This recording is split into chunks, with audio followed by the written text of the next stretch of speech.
अस्सलाम स्टूडेंट, हम डिस्कस कर रहे थे पास्ट पेपर। आज हम ट्रांसपोर्ट के second part past paper discuss करेंगे। उसमें 36 नंबर क्वेश्चन है हमारे पास कि sample of blood is taken from unknown site in a human patient. The blood show in oxygen content equivalent रफली to venous not arterial circulation. आपसे पूछ रहे हैं following which statement is best apply to the blood that was drawn. करेंगे हमने किसी patient से blood लिया है जो अननोन साइट है। वो पूछ रहे हो कौन सी साइट है जहाँ पे जो ना ऑक्सीजन की जो कंटेंट ऑक्सीजन का बेसिकली वो वेनस के बराबर है, आर्टियल सर्कुलेशन के बराबर नहीं है। ठीक है, हमें ये पता चल गया कि वेनस के बराबर है, इट मीन्स कि कोई वे नहीं होगी यहाँ पे जो है ना ऑक्सीजन की कंटेंट सेम हो सकता है। कह रहे ए में कह रहे it was drawn from pulmonary vein. एक पल्मोनरी वेन नहीं हो सकती। पल्मोनरी वेन क्यों नहीं हो सकती? क्योंकि उसमें ऑक्सीजन की कंसंट्रेशन बाकी वेन्स के मुकाबले ज्यादा होती है, तो ये गलत हो जाएगा। उसके बाद बी में कह रहे हैं it was drawn from aluminous and is rich in oxygen. नहीं, क्योंकि ऑक्सीजन जो वेन्स होती है वो ऑक्सीजन से रिच नहीं होती है, तो ये भी गलत हो जाएगा। सी कह रहे हैं it was drawn from large branches of pulmonary artery. वो आर्टरी की बात ही नहीं कह रहे, वेनस के बराबर कह रहे हैं। और डी में कह रहे हैं it was drawn from superior vena cava and will inter in the heart at the left ventricle. Yes, ये हो सकता है क्योंकि सुपीरियर वेना केवा एक वेन है जिसमें जो ऑक्सीजन की कंटेंट ऑलमोस्ट वेनस रिटर्न के बराबर ही होता है, तो इसका करेक्ट ऑप्शन डी होगा।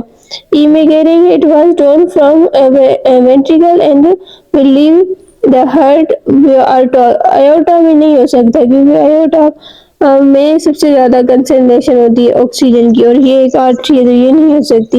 इसका करेक्ट ऑप्शन डी होगा। 37 है कि production of antibodies is under the control of. कह रहे हैं कि एंटीबॉडीज किसके कंट्रोल में होती है, तो इसका करेक्ट ऑप्शन लिम्फोसाइड है। लिम्फोसाइड में भी बेसिकली जो बी लिम्फोसाइड है उस वो जो है ना वो बनाती है हमारे पास antibodies. 38 during cell mediated immunity response, some T cell turn into dash to protect body in case of reinfection। Reinfection से बचाने के लिए हमारे पास जो मेमोरी सेल होते हैं वही काम करते हैं, क्योंकि कुछ ऐसे टी सेल्स होते हैं जो मेमोरी सेल में कन्वर्ट हो जाते हैं। इनकेस अगर दोबारा वो इन्फेक्शन होगा तो उनको रोकने के लिए ये मेमोरी सेल के पास पहले से जो है ना उनको पता होगा कि किस तरीके से एक्ट करना है उस इन्फेक्शन के अगेंस्ट, तो वो मेमोरी में कन्वर्ट हो जाते हैं, तो इसका करेक्ट ऑप्शन बी होगा। 39 है the process by which substance takes liquid and swell up is known है। सब वो सब्सटेंस जो लिक्विड को जो ना टेक करते हैं स्वेल अप हो जाते हैं उसको हम कहते हैं इम्बाइबेशन। जैसे हाँ, इम्बाइबेशन हमारे पास जैसे वुड में होता है, आपको पता है जब भी वुड में पानी जाता है तो वो स्वेल हो जाते हैं, मतलब उनमें स्वेलिंग हो जाती है, तो उसको हम कहते हैं इम्बाइबेशन। गेटेशन एक अलग प्रोसेस है जिसमें जो ना वाटर ड्रॉप्स के फॉर्म में आता है, पत्तों पर तो गेटेशन ऑस्मोसिस मूवमेंट वाटर की होती है। प्लाज्मोलाइसिस में वाटर रिमूव हो जाए साइटोप्लाज्म को, उस प्रोसेस को बेसिकली प्लाज्मोलाइसिस कहते हैं, removal of water from plasma. 40 number है कि when blood is flowing through a vena cava which main blood vessel will it flow through next. कह रहे हैं कि ब्लड जो है हमारे पास वेना केवा से जा रहा है, मतलब ये ब्लड है जो वेना केवा में है, उसके बाद कौन सी हमारे पास जो है ना वेसल आएगी। हमें पता है जब वो वेना केवा में आता है तो वेना केवा से वो फिर वो हार्ट में जाते हैं, हार्ट में जाने के बाद हमारे पास वो जो राइट वेंट्रिकल है उसके बाद हमारे पास एक ही जो है ना आर्टरी निकलती है जिसको हम पल्मोनरी आर्टरी कहते हैं, जिससे जो है ना वो ब्लड जाएगा, तो इसका करेक्ट ऑप्शन यहाँ पे सी होगा। 41 में आपसे पूछ रहे हैं which of the following example correctly match the different types of artificial immunity. यहाँ पे पूछ रहे हैं कि जो है ना different types of artificial immunity दी है, आपको उनके एग्जांपल दिए हैं, आप वहाँ से आइडेंटिफाई करेंगे कौन सा करेक्ट है। यहाँ पे जो है ना नेचुरल इम्यूनिटी की जगह पे यहाँ पे आर्टिफिशियल इम्यूनिटी है, यहाँ पे एक मिस्टेक की हुई है, आप करेक्ट कर लें, ठीक है। ए में कह रहे हैं एक्टिव जो इम्यूनिटी है, एक्टिव आर्टिफिशियल इम्यूनिटी, वो immunity to measles after injection, ये जो है ना गलत हो जाएगा। आफ्टर इंजेक्शन, जो इंजेक्शन कहते हैं बेसिकली हम इंजेक्शन तभी लगाते हैं जब कोई हमें जो ना डायरेक्टली चीजें दे देनी होती है, और वैक्सीनेशन और इंजेक्शन में ये फर्क होता है। वैक्सीनेशन हम जो है डिजीज काज होने से पहले देते हैं। अब आपने देखा होगा छोटे बच्चों की वैक्सीनेशन करवाते हैं, वैक्सीनेशन इसीलिए नहीं करवाते हैं क्योंकि उनको डिजीज होती है, वो वैक्सीनेशन इसीलिए करवाते हैं ताकि उनको इन फ्यूचर कोई डिजीज हो ना। तो वैक्सीनेशन मतलब डिजीज होने से पहले लगाती है, और इंजेक्शन तो हमें कभी भी कोई भी जो ना अगर प्रॉब्लम होती है तो हम लगाते हैं इंजेक्शन, लेकिन वैक्सीनेशन हम जो ना एक प्रोटेक्शन के लिए पहले ही लगा देते हैं, राइट। तो यहाँ पे ए वाला गलत हो जाएगा, कह रहे हैं इंजेक्शन तो नहीं होगा। बी में भी कह रहे हैं immunity to measles after injection, तो ये भी गलत हो जाएगा। ये पहला एक्टिव आर्टिफिशियली गलत दिया है, तो आगे अगर सही भी दिया हो तो ऑप्शन इनकरेक्ट हो जाएगा। सी में कह रहे हैं कि immunity to smallpox after vaccination, ये सही है। अगर हम ये कह पढ़े तो ये कह रहे हैं रिसीविंग एंटीबॉडीज टू मीजल इन कोलोस्ट्रोम, ये बेसिकली जो है ना पैसिव इम्यूनिटी है, लेकिन नेचुरल पैसिव इम्यूनिटी, और ये हम आपसे पूछ रहे हैं आर्टिफिशियल इम्यूनिटी का।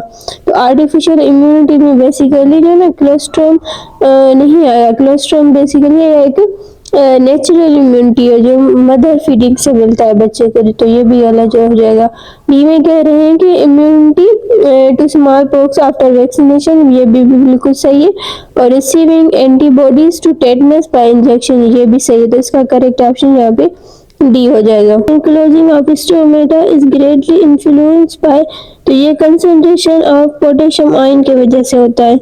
इसका करेक्ट ऑप्शन यहाँ पे डी होगा। क्वेश्चन नंबर 43 में पूछ रहे हैं excess water is force out in the form of droplet through, droplet के फॉर्म में जो वाटर जाता है ये बेसिकली गटेशन में होता है, और गटेशन हमारे पास हाइड्रोथोट्स की वजह से होती है। तो इसका करेक्ट ऑप्शन यहाँ पे सी होगा।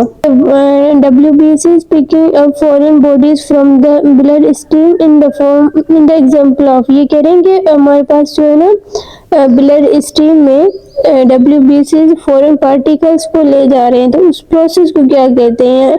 इस प्रोसेस को बेसिकली फेगोसाइटोसिस कहते हैं। सी इसका करेक्ट ऑप्शन है। फेगोसाइटोसिस में क्या करते हैं, हमारे पास जो WBC होते हैं जैसे मोनोसाइट हो गया या हमारे पास दूसरा होता है मैक्रोफेज, ये दोनों क्या करते हैं जो फॉरेन पार्टिकल्स होते हैं उनको इनगल्फ कर जाते हैं, इस प्रोसेस को फेगोसाइटोसिस कहते हैं। क्वेश्चन नंबर 45 से आपसे पूछ रहे हैं the possible cause of atherosclerosis का क्या हो सकता है। एथेरोस्क्लेरोसिस बेसिकली इसकी डिजीज है, जैसे कि ये ब्लड वेसल है, इसमें क्या होता है फैट के मॉलिक्यूल्स जो है ना जमा हो जाते हैं, जैसे कोलेस्ट्रॉल हो गया तो वो इस तरीके से जमा हो जाता है। जब ब्लड फ्लो करता है तो वो जो है ना फ्लो नहीं कर सकता ब्लड, तो ब्लड के ब्लॉकेज को हम जो है एथेरोस्क्लेरोसिस कहते हैं। तो ये पूछ रहे हैं इनके काजेस क्या हो सकते हैं, तो इसके काजेस में क्या है हाइपरटेंशन, ये भी सही है। हाइपरटेंशन इसका एक रीजन होता है, अगर यहाँ से ब्लड फ्लो ही नहीं करेगा तो जाहिर इस बात है इसका ब्लड प्रेशर इंक्रीज हो जाएगा, प्रेशर इंक्रीज हो जाएगा तो उसको हम हाइपरटेंशन कहते हैं। इसका करे ये भी हो सकता है। और कह रहे हैं बी कह रहे हैं हाई सीरम कोलेस्ट्रॉल, ये बेसिकली कोलेस्ट्रॉल की लेवल जब बढ़ जाती है तब भी होता है, तो ये भी हो सकता है। फैमिली हिस्ट्री भी हो सकती है, अगर फैमिली में है तो जो है ना आगे उनके बच्चों को भी हो सकता है, तो ये भी हो सकता है। और फिजिकल इनएक्टिविटीज, जाहिर सी बात है अगर कोई बंदा जो है ना फिजिकल इनएक्टिव है, कोई काम नहीं कर रहा तो उसके बॉडी में फैट जमा हो जाएगा और इसके वजह से ये डिजीज काज हो सकती है। डी भी हो सकता है, तो इसका मतलब ये सारे ऑप्शन है, तो इसका करेक्ट ऑप्शन ऑल ऑफ अब होगा। 46 में है the open type of circularity is present, open type of circularity हमारे पास आर्थ्रोपोड्स में होता है, तो इसका करेक्ट ऑप्शन सी होगा। यहाँ पे 47 में आपसे पूछ रहे हैं पिक द ऑड वन, इसमें से कोई एक जो है ना आप निकाले जो दूसरों से जो है ना डिफरेंट हो। देखिए आयोटा, आर्टरीज, कैपिलरीज, वेन्स, ये सारे हमारे सर्कुलेटरी सिस्टम के पार्ट होते हैं, लेकिन नेफ्रॉन हमारी किडनी का एक फंक्शनल यूनिट है, तो ये नहीं हो सकता। 48 में which feature enable the aorta to withstand ventricle systole. Ventricle systole में कह रहे हैं कि जो है ना सेमिनल वाल और वेसल ब्लड जो लेकर जाती है वो कितनी होती है, ये बेसिकली आपसे क्वेश्चन है। वेंट्रिकल सिस्टोल बेसिकली कहते हैं जब वेंट्रिकल कॉन्ट्रैक्ट हो रहा है। हमें पता है जब अगर यहाँ पे अगर इस तरीके से हमारे हार्ट का स्ट्रक्चर होता है, जो दो नीचे वाले होते हैं इनको हम वेंट्रिकल्स कहते हैं। अगर ये कॉन्ट्रैक्ट हो रहे हैं तो ब्लड वेसल में से ऊपर जाएगा। यहाँ पे एक होती है हमारे पास पल्मोनरी आर्टरी और यहाँ से आयोटा में जाएगा, जिसको हम कहते हैं सिस्टमिक सर्कुलेशन। ये पल्मोनरी सर्कुलेशन होगी, ये सिस्टमिक सर्कुलेशन होगी। तो यहाँ पे पल्मोनरी जो आर्टरी होती है इसमें एक वॉल होता है और यहाँ पे आयोटा में एक वॉल होता है, दोनों को सेमिलर वार करेंगे। अगर यहाँ से जो दोनों कॉन्ट्रैक्ट हो रहे हैं तो ब्लड ऊपर जाएगा, तो जाहिर सी बात है इन वॉल को ओपन होना पड़ेगा, यानी कि सेमिलर वाल जो होंगे वो ओपन होंगे। ए और बी हो सकता है, राइट। अगर हम वेसल की बात करें तो टोटल 2 वेसल्स होती हैं यहाँ पे, जो लंग्स के पास से आती हैं, ब्लड पासेस टू लंग्स। तो 2 पल्मोनरी आर्टरीज होती हैं, तो इसका करेक्ट ऑप्शन यहाँ पे हमारे पास बी होगा। क्वेश्चन नंबर 49 में हमसे पूछ रहे हैं which cell become memory cell in the immune response. तो हमें पता है इसका करेक्ट ऑप्शन होगा बी लिम्फोसाइट और टी लिम्फोसाइट। तो इसका करेक्ट ऑप्शन यहाँ पे सी में दिया हुआ है। देखिए बी लिम्फोसाइट भी हमें पता है कि जो है ना वो प्लाज्मा सेल और मेमोरी सेल में कन्वर्ट होते हैं, और टी सेल भी है वो भी मेमोरी सेल में कन्वर्ट होते हैं। लेकिन फेगोसाइटोसिस जो है ना ये मैक्रोफेज और न्यूट्रोफिल होते हैं, ये मेमोरी सेल में कन्वर्ट नहीं होते। तो उसका करेक्ट ऑप्शन यहाँ पे सी होगा। 50 में आपको डायग्राम दी हुई है, आपसे पूछ रहे हैं what happen as a blood being pumped out. अगर हम ब्लड को बाहर जो है ना पंप करना है तो हमें क्या करना चाहिए। देखिए यहाँ पे ये 2 आर्टरियां दी हुई और यहाँ पे 2 वेंट्रिकल्स दिए। यहाँ पे ये वाली जो आर्टरी है ये हमारे पास पल्मोनरी आर्टरी है, और यहाँ से जो निकली लेफ्ट साइड से ये आयोटा है। अगर हमें जो है ना ब्लड को बाहर निकालना है तो हमें जो है दोनों वेंट्रिकल को कॉन्ट्रैक्ट करवाना होगा। वेंट्रिकल कॉन्ट्रैक्शन को वेंट्रिकल सिस्टोल भी कहते हैं, तो इसका करेक्ट ऑप्शन ए होगा।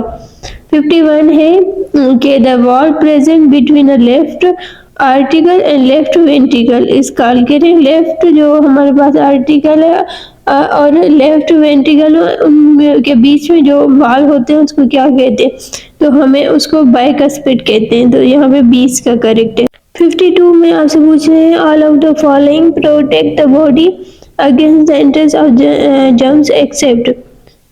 ए में है tears, mucous membrane, ciliated cell, white blood cell. ये सारे जो है ना प्रोटेक्ट करते हैं, लेकिन रेड ब्लड सेल नहीं करते। रेड ब्लड सेल का काम ये नहीं होता। ये tears, mucous membrane, ciliated cell, डब्ल्यूबीसीज ये प्रोटेक्शन काज करते हैं। जब भी हमें कोई जर्म्स या पार्टिकल इन्फेक्टिव पार्टिकल आता है तो ये सारे एक्टिव हो जाते हैं, लेकिन आरबीसीज नहीं होते, क्योंकि इनका जस्ट काम होता है ये ब्लड को ट्रांसपोर्ट करते हैं।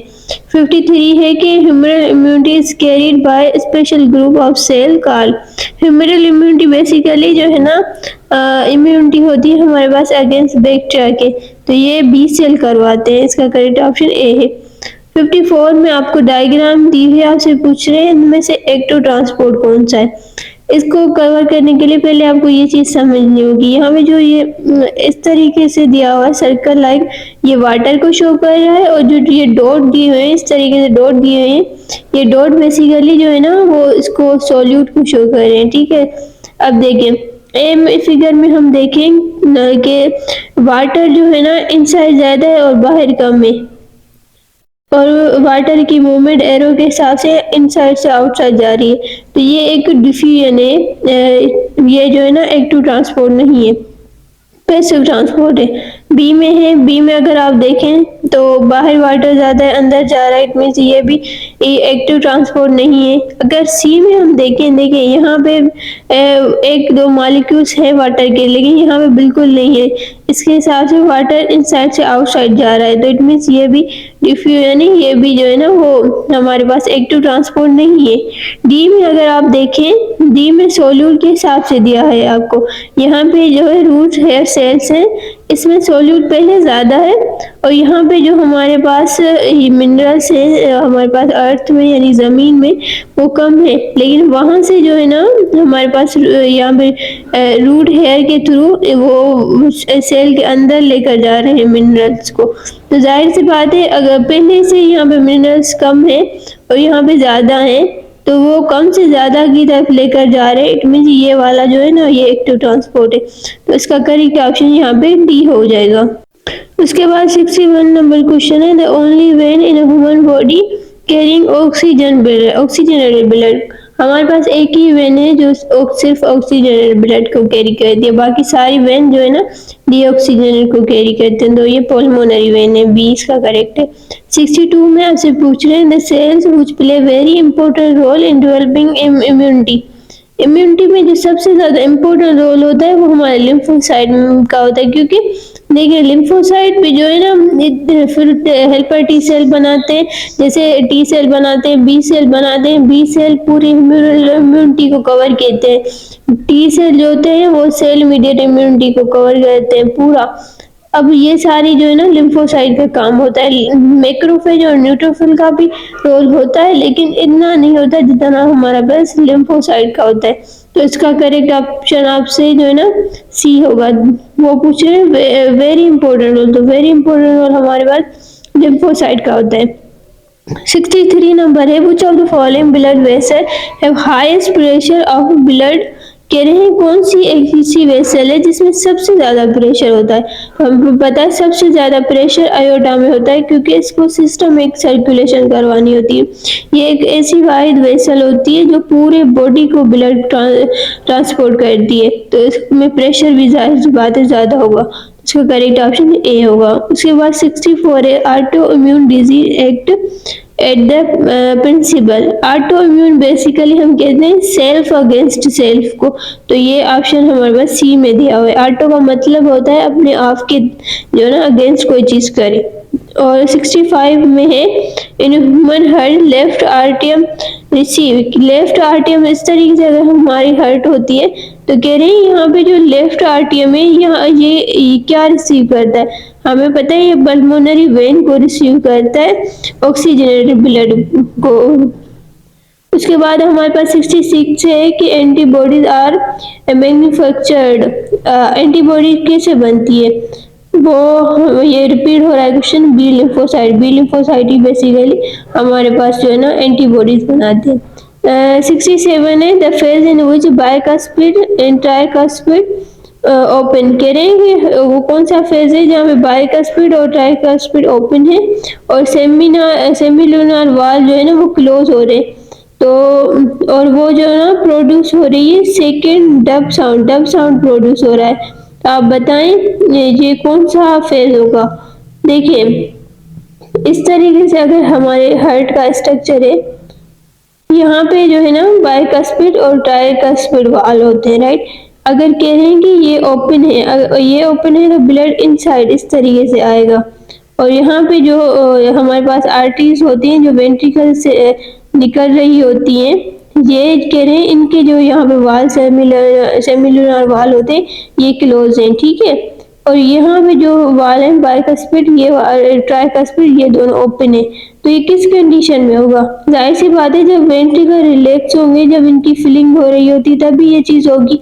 तो वेंट्रिकल की फिलिंग को हम वेंट्रिकल डायस्टोल कहते हैं, तो इसका करेक्ट ऑप्शन यहाँ पे बी हो जाएगा। उसके बाद है हमारे पास क्वेश्चन नंबर 68 के in the heart the thick वाल चेम्बर आर लोकेटेड एट। कह रहे हैं कि हार्ट में जो थिक वाल चेम्बर है वो कहाँ पे लोकेटेड होता है, तो इसका करेक्ट ऑप्शन ए है। बेसिकली हार्ट जो होती है ना वो इस तरीके से होती है, कुछ इस तरीके से हमारे पास हार्ट होती है। ये स्ट्रक्चर अजीब सा बना दिया मैंने, लेकिन इस तरीके से होती है हार्ट, ये इस तरीके से होती है। तो इस स्ट्रक्चर को हम बेसिकली अपेक्स कहते हैं, राइट। तो अपेक्स वाली साइड पे जो है होती है हमारे पास वो हमारे पास थिक वाल होते हैं, यानी कि वेंट्रिकल्स होते हैं। थिक वाल आपसे वेंट्रिकल का पूछा है, तो यहाँ पे इसका करेक्ट ऑप्शन ए होगा अपेक्स। उसके बाद ज़्यादातर स्टूडेंट इसको लोअर साइड कह देते हैं, क्योंकि वो कहते हैं कि नीचे वेंट्रिकल्स होते हैं तो उसके वजह से लोअर साइड होगी, लेकिन लोअर साइड में नहीं होती। हमारी जो है ना हार्ट बिल्कुल इस तरीके से लोकेट नहीं होती, वो कुछ इस तरीके से लोकेट होती है। तो इसके वजह से जो हमारे वेंट्रिकल्स होते हैं वो अपेक्स वाली साइड पे आ जाते हैं। तो इसका करेक्ट ऑप्शन ए होगा। उसके बाद आपसे 69 में पूछ रहे हैं that detect pain and tissue damage. हमारे पास पेन को और टिश्यू डैमेज को कौन डिटेक्ट करता है? तो इसका करेक्ट ऑप्शन डी हुआ, नोसिरिसेप्टर करते हैं। उसके बाद हमारे पास क्वेश्चन नंबर है 70, haemoglobin molecules in rich RBCs. कह रहे हैं हेमोग्लोबिन मॉलिक्यूल्स में कितने आरबीसीज होते हैं? ये एक न्यूमेरिकल वैल्यू है हमारे बुक में। इसका करेक्ट ऑप्शन ए है 280 मिलियन बेसिकली हमारे पास आरबीसीज होते हैं सिर्फ एक हेमोग्लोबिन के। ठीक है, तो ये आपसे याद कर लें। ये हमने आज डिस्कस कर लिया ट्रांसपोर्ट चैप्टर के पास पेपर। इंशाल्लाह नेक्स्ट लेक्चर में हम दूसरे चैप्टर के डिस्कस करेंगे। तब तक के लिए अल्लाह हाफिज।